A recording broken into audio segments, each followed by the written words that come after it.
ಬಾಯ್. ಇದೇನಪ್ಪ ಇವರು ಇವಾಗಲೇ ಬಾಯ್ ಹೇಳ್ತಾ ಇದ್ದಾರೆ ಅನ್ಕೊಂಡ್ರಾ? ನಾವು ಮಾಲ್ಡೀವ್ಸ್ಗೆ ಬಾಯ್ ಹೇಳೋವರೆಗೂ ಏನೇನೆಲ್ಲ ಆಯಿತು ಅಂತ ನೋಡ್ಕೊಂಡು ಬನ್ನಿ. Hello friends, welcome to our YouTube channel. Check in ಆದಮೇಲೆ ಫ್ರೆಶನ್ ಅಪ್ ಆಗಿ ಸ್ವಲ್ಪ ರೆಸ್ಟ್ ಮಾಡಿಕೊಂಡು ಡಿನ್ನರ್ ಮುಗಿಸ್ಕೊಂಡು ಹಾಗೆ ನೈಟ್ ವಾಕಿಂಗ್ ಅಂತ ಬಂದ್ವಿ. ಅಲ್ಲಿ ಏನೋ ಲೈಟ್ ಡೆಕೋರ್ ಮಾಡಿದ್ರು, ಸೊ ಅಲ್ಲಿ ಸ್ವಲ್ಪ ಹೊತ್ತು ಟೈಮ್ ಸ್ಪೆಂಡ್ ಮಾಡಿದ್ವಿ. ನೆಕ್ಸ್ಟ್ ಡೇ ಇಲ್ಲಿ ಇನ್ಫಿನಿಟಿ ಪೂಲ್ ಏರಿಯಾಗೆ ಹೋಗಿದ್ವಿ. ಇಲ್ಲಿ ಪೂಲಲ್ಲೇನೂ ಆಟ ಆಡಲಿಲ್ಲ, ಸುಮ್ಮನೆ ಫೋಟೋಸ್ ತೆಗೆಸ್ಕೊಂಡು ಮಾರ್ನಿಂಗ್ ವಾಕ್ ಮುಗಿಸ್ಕೊಂಡು ಶ್ರೀ ಜೊತೆಗೆ ಹಾಗೆ ಬೀಚ್ ಹತ್ರ ಹೋಗೋಣ ಅಂತ ಹೋದ್ವಿ. ನಾವು ಮುಂಚೆ ಎಲ್ಲೂ ಇಷ್ಟೊಂದು ಕ್ಲಿಯರ್ ವಾಟರ್ ಬೀಚ್ ನೋಡಿರಲಿಲ್ಲ. ಇದನ್ನು ನೋಡಿಬಿಟ್ಟು ಒಂಥರ ಖುಷಿ ಆಯಿತು, ನಮಗೇನೋ ಖುಷಿ ಆಯಿತು. ಬಟ್ ಶ್ರೀಗೆ ಸಾಲ್ಟ್ ವಾಟರಲ್ಲಿ ಆಟ ಆಡೋಕ್ಕೆ ಇಷ್ಟಪಡದೆ ತುಂಬ ಇರಿಟೇಟ್ ಮಾಡ್ಕೊಳ್ತಾ ಇದ್ದ. ಸೊ ಅದಕ್ಕೆ ನಾವು ಬುಕ್ ಮಾಡಿರೋ ಪ್ರಾಪರ್ಟಿನಲ್ಲೇ ಪ್ರೈವೇಟ್ ಪೂಲ್ ಇತ್ತು, ಸೊ ಅಲ್ಲೇ ಆಟ ಆಡೋಣ ಅಂದ್ಕೊಂಡು ಹೋದ್ವಿ. ಸೊ ಶ್ರೀ ಅಲ್ಲಿ ಮಾತ್ರ ತುಂಬ ಎಂಜಾಯ್ ಮಾಡ್ದೆ. ಸ್ವಲ್ಪ ಪೂಲೆಲ್ಲ ಆಟಾಡಿ ನೆಕ್ಸ್ಟ್ ಹಾಗೆ ರೆಸಾರ್ಟೆಲ್ಲ ಸುತ್ತಾಡಕ್ಕೆ ಹೋದ್ವಿ. ನಾವು ಆ್ಯಕ್ಚುಲಿ ಎಕ್ಸ್ಪ್ಲಿಸಿಟಾಗಿ ಯಾವುದೂ ಆ್ಯಕ್ಟಿವಿಟೀಸ್ ಬುಕ್ ಮಾಡ್ಕೊಂಡಿರಲಿಲ್ಲ, ಸೊ ಅದಕ್ಕೆ ರೂಮಲ್ಲಿ ಕೂತು ಬೇಜಾರಾಗ್ತಿದೆ. ಇದು ನಿನ್ನೆ ನೈಟ್ ನೋಡಿದ್ರಲ್ಲ, ಅದೇ ಸೇಮ್ ವ್ಯೂವು. ರಾತ್ರಿನಲ್ಲಿ ಒಂಥರ ಚೆನ್ನಾಗಿ ಕಾಣ್ತಾ ಇದ್ರೆ ಬೆಳಗ್ಗೆ ಇನ್ನೂ ಚೆನ್ನಾಗಿತ್ತು. ಅಲ್ಲೇ ಸ್ವಿಂಗ್ಸ್ ಇತ್ತು, ನಾನು ವಿಷಕ್ಕೆ ಕೂತಿದ್ವಿ. ಶ್ರೀಯು ಹಾಗೆ ಆರಾಮಾಗಿ ಆಟ ಆಡ್ತಾ ಇದ್ದ. ಇವಾಗ ಶ್ರೀಯು ನೋಡಿ ಬೀಚ್ ವೈಬ್ನ ಸ್ವಲ್ಪ ಎಂಜಾಯ್ ಮಾಡ್ತಿದ್ದಾನೆ. ನಾವು ಮಾಲ್ಡೀವ್ಸಲ್ಲಿ 4 nights 5 days ಬುಕ್ ಮಾಡಿದ್ವಿ ಪ್ಯಾಕೇಜ್ನ. ಸೊ 2 days ಬಂದು ಬೀಚ್ ವಿಲ್ಲಾ, ಹಾಗೆ ಇನ್ನು 2 days water villa. Package details ಎಲ್ಲ ನಿಮಗೆ ಎಂಡ್ ಆಫ್ ದ ವಿಡಿಯೋ ಸಿಗುತ್ತೆ. ಪ್ಲೀಸ್ ಸ್ಕಿಪ್ ಮಾಡದೆ ವಿಡಿಯೋನ ಕಂಪ್ಲೀಟಾಗಿ ನೋಡಿ. ಇದೆ ಇಲ್ಲೊಂದು ಸಮಸ್ಯೆ ಖಂಡಿತ ಇದೆ. ಬೀಚ್ ವಿಲ್ಲಾನಲ್ಲಿ ಪ್ಯಾಕಪ್ ಮಾಡಿಕೊಂಡು ವಾಟರ್ ವಿಲ್ಲಾಗೆ ಶಿಫ್ಟ್ ಆಗೋಕ್ಕೆ ರೆಡಿ ಆಗಿದ್ವಿ. ಇದು ಬಂದು ವಾಟರ್ ವಿಲ್ಲಾ ವ್ಯೂ. ಸೊ ನಾವಿಲ್ಲಿ ವಾಟರ್ ವಿಲ್ಲಾಗೆ ಶಿಫ್ಟ್ ಆದಮೇಲೆ ಎಕ್ಸ್ಪ್ಲೇನ್ ಮಾಡ್ತಾಯಿದ್ರು ಯಾವ ಕಡೆ ಯಾವ ರೆಸ್ಟೋರೆಂಟ್ನ ತೊಗೋಬೇಕು ಲಂಚ್ಗೆ, ಡಿನ್ನರ್ಗೆ, ಹಾಗೆ ಸ್ನ್ಯಾಕ್ಸ್ಗೆ ಅಂತ.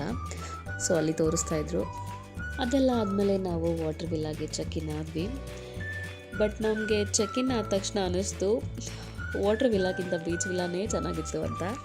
ಬಟ್ ವಾಟರ್ ವಿಲ್ಲಾನು ಎಕ್ಸ್ಪೀರಿಯೆನ್ಸ್ ಮಾಡಬೇಕಿತ್ತು, ಸೊ ಮಾಡೋಣ ಅಂದ್ಕೊಂಡ್ವಿ. ಹಾಗೆ ಅಲ್ಲಿ ಹೊರಗಡೆ ಟೆರೆಸಲ್ಲಿ ನಿಂತ್ಕೊಂಡು ನೋಡ್ತಿದ್ರೆ ಯಾರೋ ಕಯಾಕಿಂಗ್ ಮಾಡ್ತಾಯಿದ್ರು. ಅದನ್ನ ನೋಡಿಬಿಟ್ಟು ಶ್ರೀಯು ಬೋಟ್ ಹೋಗ್ತಾ ಇದೆ ಅಂತಂತಿದ್ದ. ಹಾಗೆ ಒಂದು ರೇಮ್ಸ್ ಬೇರೆ ನೆನಪಾಯ್ತಂತೆ, ಕೇಳಿಸ್ಕೊಳ್ಳಿ.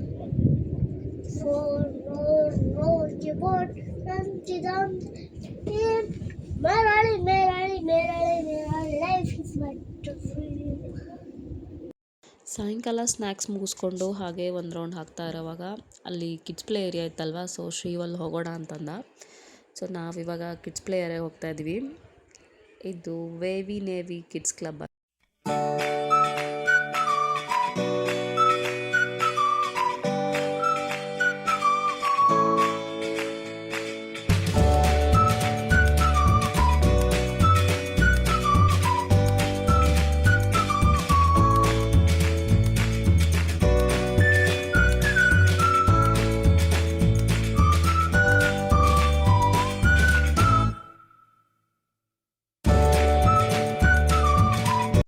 ಶ್ರೀಯು ಪ್ಲೇ ಏರಿಯಾ ನೋಡಿ ತುಂಬಾ ಖುಷಿಪಟ್ಟ. ಬಟ್ ಒಬ್ಬನೇ ಜಾರಬಂಡಿ ಆಟಾಡೋಕ್ಕೆ ಭಯಪಟ್ಟ, ಯಾಕಂದರೆ ಸ್ವಲ್ಪ ದೊಡ್ಡದಾಗಿತ್ತು ಅದು. ಆ ಜಿಂಗ ಲಕ ಲಕ ಲಕ ಎಲ್ಲ ಏನು ಮಾಡ್ತಿದ್ದೀರಾ? ಬರ್ರ ಬರ್ರ ಬರ್ರ ಬರ್ರ ಬರ್ರ ಬರ್ರ ಸೂಪರ್ ಅಂತ.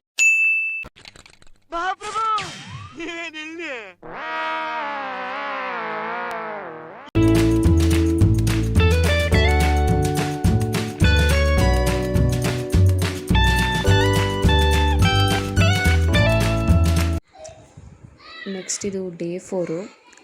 ಸೊ ನಾವು ಟೆರೆಸಿಂದ ಬೀಚ್ಗೆ ಇಳಿದೇ ಇರಲಿಲ್ಲ, ಇಳಿಯೋಣ ಅಂತ ಅಂದ್ಕೊಂಡು ಹೋಗ್ತಾ ಇದ್ದೀನಿ.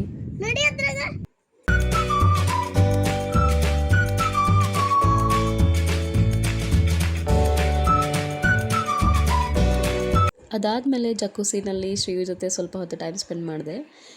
ಶ್ರೀಯು ನೋಡಿ ಸನ್ ಬೆಡ್ಡಲ್ಲಿ ಹೇಗೆ ಚಿಲ್ ಮಾಡ್ತಾ ಇದ್ದಾನೆ ಅಂತ. ಅದಾದಮೇಲೆ ಸಂಜೆ ಬೀಚ್ ವಾಕ್ ಹೋಗಿದ್ವಿ. ತುಂಬಾ ಚೆನ್ನಾಗಿತ್ತು feeling. Beach side with loved ones, awesome. So ನಾವು ಹೀಗೆ ನಮ್ಮ 4 daysನ ವ್ರಾಪಪ್ ಮಾಡಿದ್ದು ಮಾಲ್ಡೀವ್ಸಲ್ಲಿ. ಆಮೇಲೆ ಬ್ಯಾಗ್ ಪ್ಯಾಕ್ ಮಾಡಬೇಕಾಗಿತ್ತು. With a heavy heart we pack the bag. This is our last day at Maldives. ಬರೋಕ್ಕೆ ಇಷ್ಟ ಇರಲಿಲ್ಲ, ಬಟ್ ಆದರೆ ಏನು ಮಾಡಬೇಕು, ಬರಲೇಬೇಕಿತ್ತು. ಬುಕ್ ಆಗಿತ್ತಲ್ಲ ಫ್ಲೈಟ್ಸು. ಸೊ ಇದು ಸೇಮ್ ಪ್ರೊಸೀಜರ್, ಹೇಗೆ ಬಂದವೋ ಹಾಗೆ ಹೋಗ್ತಾ ಇದ್ದೀವಿ ಸ್ಪೀಡ್ ಬೋಟಲ್ಲಿ. ಸ್ಪೀಡ್ ಬೋಟಿಂದ ಮಾಲೆ ಏರ್ಪೋರ್ಟ್ ರೀಚ್ ಆಗ್ತಿದ್ದೀವಿ. ಸೊ ಮಾಲೆ ಏರ್ಪೋರ್ಟ್ ರೀಚ್ ಆಗಿ ಅಲ್ಲಿಂದ ಫ್ಲೈಟ್. ಸೊ ನಾವು ರಿಟರ್ನ್ ಫ್ಲೈಟ್ ಬುಕ್ ಮಾಡೋವಾಗ ರೈಟ್ ಸೈಡ್ಗೆ ಬುಕ್ ಮಾಡ್ಕೊಂಡಿದ್ವಿ, ಸೊ ದಟ್ ನಮಗೆ ಮಾಲೆ ಸಿಟಿ ವ್ಯೂವ್ನ ಎಂಜಾಯ್ ಮಾಡ್ಬೋದು ಅಂತ. ನಾನು ಲಾಸ್ಟ್ ವೀಡಿಯೋನಲ್ಲೇ ಮೆನ್ಷನ್ ಮಾಡಿದಾಗೆ ಲೆಫ್ಟ್ ಸೈಡ್ ಬರೋವಾಗ ಲೆಫ್ಟ್ ಸೈಡ್ ಮಾಡ್ಕೋಬೇಕು, ಬ್ಯಾಂಗ್ಳೂರಿಂದ ಹೋಗೋವಾಗ ರೈಟ್ ಸೈಡ್ ಮಾಡ್ಕೋಬೇಕು, so that you can enjoy the Male city view. ಬರೀ ಇಲ್ಲಿ ಮಾಲೆ ಸಿಟಿ ಅಷ್ಟೇ ಅಲ್ಲ, ಚಿಕ್ಕ ಪುಟ್ಟ ಬೇರೆ ಐಲ್ಯಾಂಡ್ಸು ಇತ್ತು, ಸೊ ಅದು ಎಲ್ಲ ನೋಡೋಕ್ಕೆ ಸಿಕ್ತು ನನಗೆ. ನೀವು ಎಂಜಾಯ್ ಮಾಡಿ ಈ ವ್ಯೂವ್ನ. ನಾವೇ ವೆಕೇಷನ್ನ ಬುಕ್ ಮಾಡಿದ್ದು ಮೇಕ್ ಮೈ ಟ್ರಿಪ್ಪಲ್ಲಿ. ಓವರಾಲ್ ಬಜೆಟ್ ಬಂದುಬಿಟ್ಟು 3.6 ಲ್ಯಾಕ್. ಸೊ ನಾವು ಇದನ್ನು 2-3 ವೀಕ್ಸ್ ಬಿಫೋರ್ ಅಷ್ಟೇ ಪ್ಲ್ಯಾನ್ ಮಾಡಿದ್ವಿ, ಇದಕ್ಕಿಂತ ಮುಂಚೆ ಮಾಡಿದರೆ ಇನ್ನೂ ಕಡಿಮೆ ಆಗ್ತಿತ್ತೇನೋ. ಫೈನಲಿ ಗಾಯ್ಸ್ ನಾವು ಬ್ಯಾಂಗ್ಳೂರ್ ರೀಚ್ ಆದ್ವಿ. ಸೊ ನಮ್ಮನ್ನು ರಿಸೀವ್ ಮಾಡ್ಕೊಳ್ಳೋಕ್ಕೆ ನಮ್ಮ ಫ್ರೆಂಡ್ಸ್ ಬಂದಿದ್ದರು. ಅವರು ಹೊರಗಡೆಯಿಂದ ನಾವು ಬರೋ ಫ್ಲೈಟ್ನ ಕ್ಯಾಪ್ಚರ್ ಮಾಡಿ ಸೆಂಡ್ ಮಾಡಿದ್ದಾರೆ. ಇದಾಗಿತ್ತು ನಮ್ಮ first international trip Bangalore to Maldives. ಈ ವಿಡಿಯೋನ ನಾನು ಇಲ್ಲಿಗೆ ಎಂಡ್ ಮಾಡ್ತಾ ಇದ್ದೀನಿ. ವಿಡಿಯೋ ಇಷ್ಟ ಆಗಿದ್ದರೆ ಪ್ಲೀಸ್ ಲೈಕ್ ಮಾಡಿ, ಶೇರ್ ಮಾಡಿ, ಕಮೆಂಟ್ ಮಾಡಿ, ಹಾಗೆ ಸಬ್ಸ್ಕ್ರೈಬ್ ಮಾಡಿ, ಸಪೋರ್ಟ್ ಮಾಡಿ. Thank you for watching. Bye.